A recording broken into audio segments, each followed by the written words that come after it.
श्री स्वामी समर्थ. स्वामी महाराजांच्या कृपेने तुमच्या सर्व इच्छा मनोकामना पूर्ण हो.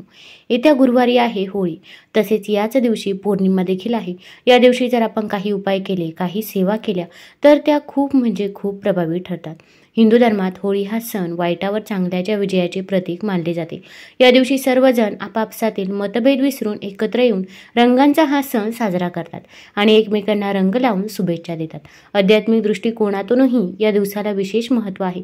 या विशेष प्रसंगी सर्व देवी देवतांची पूजा केल्याने साधकाला भरपूर लाभ मिळतात आणि त्याच्या जीवनात सुख समृद्धी देखील येते. आता या होळीच्या दिवशी आपल्याला एका झाडाला स्पर्श करायचा आहे की ज्यामुळे आपल्या आयुष्यातील दुःख, दारिद्र्य, गरिबी नक्की संपेल. भरपूर वेळा आपण मेहनत तर घेत असतो, पण मेहनतीचे आपल्याला पाहिजे तसे फळ हे मिळत नाही. आपल्या कष्टाला नशिबाची साथ मिळत नाही. तसेच आपल्या मुलांची देखील पाहिजे तशी प्रगती होत नाही. मग अभ्यासात असेल किंवा नोकरीत असेल त्यांना पाहिजे तसे यश मिळत नाही किंवा विवाह हा वेळेवरती जुळून येत नाही. संतान प्राप्ती देखील होत नाही. अशा अनेक समस्या आपल्या समोर असतात. तर या सर्व समस्या दूर होण्यासाठी या होळीच्या दिवशी कोणत्या झाडाला स्पर्श करावा की ज्यामुळे आपल्या आयुष्यातील दुःख, दारिद्र्य संपेल, याचबद्दलची माहिती आपण आज या व्हिडिओमधून जाणून घेणार आहोत. तत्पूर्वी तुम्ही चॅनलमध्ये नवीन असाल तर चॅनल लाईक करा व सबस्क्राईब देखील करा. कमेंटमध्ये श्री स्वामी समर्थ किंवा ओम महालक्ष्मी नमः लिहायला विसरू नका. आपल्या हिंदू संस्कृतीमध्ये अनेक पौराणिक मान्यतांना महत्त्व दिले गेले आहे. अनेक असे झाडे पाने आहे जे देववृक्ष म्हणून ओळखले गेले आहे आणि अतिशय शुभ मानले जातात. निसर्गात उपस्थित अनेक झाडे पाने आपल्याला जीवनातील संकटांपासून मुक्त करतात. विशेष म्हणजे झाडांची केवळ पूजा केली जात नाही तर ते औषध म्हणून देखील वापरली जातात. ही अनेक प्रकारच्या मोठमोठ्या आजारांवर देखील प्रभावी ठरतात. वेद पुराणांमध्ये देखील अनेक झाडांचा उल्लेख सापडतो. जर तुम्ही 13 मार्च होळीच्या दिवशी या वृक्षांना स्पर्श केले तर तुम्हाला भगवान विष्णूंचे असे आशीर्वाद मिळतील की तुमच्या जीवनातील सर्व संकटे नाहीसे होतील. ज्योतिषशास्त्राच्या मान्यतेनुसार या होळीच्या पर्वावर स्वतः भगवान नारायण या चमत्कारी झाडांवर विराजमान राहतील. आता यापैकीच पहिले वृक्ष आहे ते म्हणजे बेलाचे वृक्ष, जे आपण विशेषतः महाशिवरात्रीच्या दिवशी पूजेसाठी वापरतो. बेलवृक्षाला सर्वात महत्त्वाचे मानले जाते. भगवान शंकराला बेलाची पाने अतिशय प्रिय आहे आणि शिवलिंगावर बेलपत्र अर्पण केल्याने विशेष पुण्य प्राप्त होते. बेलवृक्ष हा शिवपूजनासाठी अत्यंत पवित्र मानला जातो.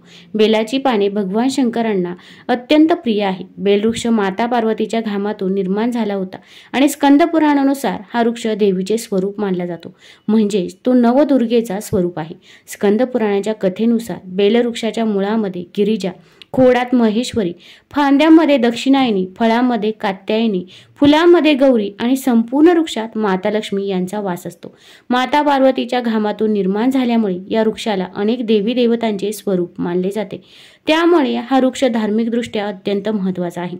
जर तुम्ही संध्याकाळच्या वेळी शिव मंदिर किंवा नवदुर्गा मंदिराच्या जवळ बेलवृक्षाखाली तुपाचा दिवा लावत असाल तर व्यक्ती धनवान, गुणवान आणि पराक्रमी बनते. या वृक्षाला स्पर्श केल्याने व्यक्तीची प्रत्येक मनोकामना पूर्ण होते. वृक्षाला स्पर्श करण्यापूर्वी तुम्ही एक मंत्र म्हणायला हवा. दर्शन बिल्व वृक्षस्य स्पर्शन पाप नाशनम अघोर पाप संहारम एक बिल्व शिवार्पण. या मंत्राचा अर्थ आहे की बेलवृक्षाचे दर्शन आणि स्पर्श केल्याने सर्व पाप समाप्त होते आणि भगवान शिवाला अर्पण केलेले एक बेलपत्र अघोर पापांचा नाश करते. त्यामुळे या दिवशी आपण बेलपत्राच्या झाडाजवळ आवर्जून जायचं आहे. आता तिथे गेल्यानंतर शुद्ध तुपाचा दिवा लावावा.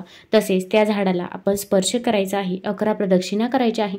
प्रदक्षिणा करत असताना ओम नमः शिवाय, ओम नमः शिवाय या मंत्राचा जप करायचा आहे. त्यानंतर त्या झाडाला स्पर्श करून आपली इच्छा, मनोकामना व्यक्त करायची आहे. मग कठीणातली कठीण कोणतीही इच्छा असो.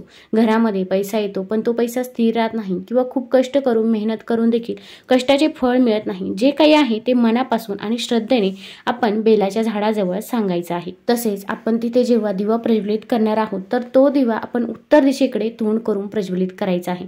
यामुळे आपल्या घरामध्ये कधीही धनधान्याची कमतरता भासत नाही. तसेच आर्थिक टंचाई देखील दूर होत असते. तसेच त्यानंतरचं दुसरं वृक्ष आहे ते म्हणजे शमीचं झाड. शमी वृक्षाला आपल्या धर्मशास्त्रामध्ये जगदंबेच्या स्वरूपात पूजले जाते आणि यावर माता जगदंबा साक्षात विराजमान असतात. जर तुम्ही 13 मार्च होळीच्या दिवशी संध्याकाळच्या वेळी शमी वृक्षाखाली धूप आणि दिवा लावला तर तुमच्या सर्व समस्या आणि कष्ट दूर होतील. याशिवाय शमीच्या मुळांमध्ये सिंदूर अर्पण केल्याने व्यक्तीला उत्तम आरोग्य प्राप्त होते. जे लोक दीर्घकाळ आजारी आहेत त्यांच्यासाठी यासाठी हा उपाय अत्यंत प्रभावी आहे।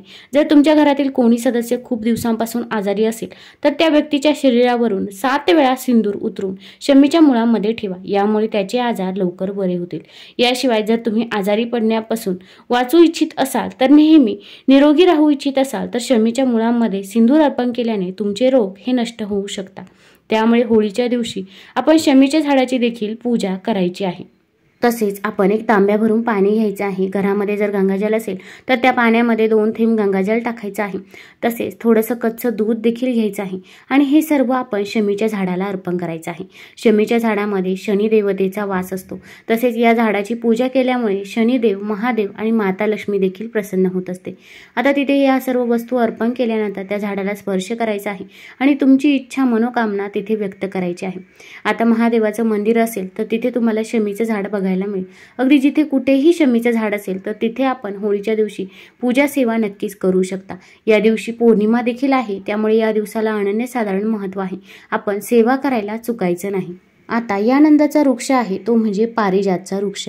पारिजात वृक्ष हा कोणताही साधासुधा वृक्ष नाही, तर याचा जन्म समुद्र मंथन दरम्यान झाला होता।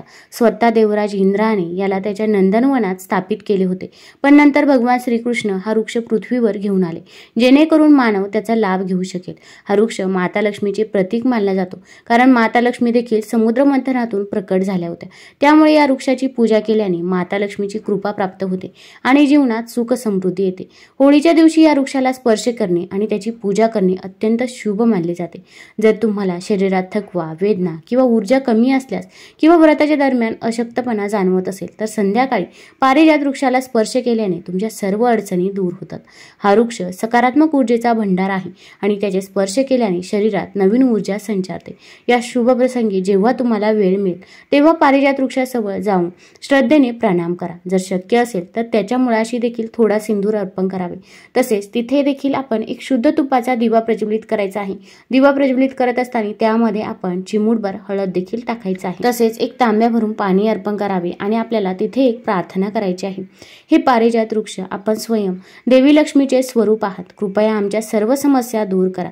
आमच्या घरी लक्ष्मीचा वास असू द्या। पितृदोष, ग्रहदोष आणि लक्ष्मी दोष समाप्त होऊ द्या। कृपया आमच्या जीवनात समृद्धीचा आणि सुखाचा वर्षाव करा। ही प्रार्थना केल्याने तुमचा आत्मविश्वास वाढेल आणि पारिजात वृक्षाच्या कृपेने तुमच्या जीवनातील सर्व अडथळे नाहीसे होतील। जर तुम्हाला आर्थिक समस्या भेडसावत असतील, धनप्राप्ती कमी झाली असेल किंवा पैसा विनाकारण खर्च होत असेल तर पारिजातच्या 5 फुलांना चांगले वाळवून घ्या। यानंतर या फुलांना पिवळ्या कपड्यात गुंडाळून तुमच्या तिजोरीमध्ये ठेवा। हा उपाय मंगळवारी किंवा होळीच्या दिवशी विशेषतः केला जातो। असे केल्याने तुमच्या घरी धनसंपत्तीचे आगमन होईल आणि आर्थिक स्थिती सुधारेल। जर तुम्ही लवकरच धनवान होऊ इच्छित असाल, तुमची एखादी अपूर्ण इच्छा पूर्ण करू इच्छित असाल किंवा तुमच्या जीवनात यश आणि समृद्धी आणू इच्छित असाल तर पारिजात वृक्षासोबत वटवृक्ष आणि आंब्याच्या वृक्षालाही अवश्य स्पर्श करावा। ही 3ही वृक्षे इतके प्रबळ सकारात्मक ऊर्जा निर्माण करतात की कोणताही अडथळा तुमच्या मार्गात येणार नाही। तसेच आपण या दिवशी वटवृक्षाची देखील पूजा करायची आहे। वटवृक्षाच्या झाडाला देखील स्पर्श करायचा आहे। या वृक्षात त्रिदेव ब्रह्मा, विष्णू आणि महेश यांचा वास असतो, त्यामुळे याची पूजा केल्याने 3ही देवतांची कृपा आपल्याला प्राप्त होत असते।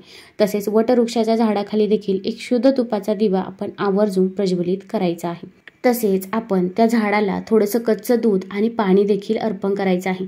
तिथे बसून ओम नमः शिवाय या मंत्राचा जेवढ्या वेळा शक्य होईल तेवढ्या वेळा जप करावा। तुम्हाला जर हा व्हिडिओ आवडला असेल तर चॅनल लाईक करा, सबस्क्राईब करा। धन्यवाद।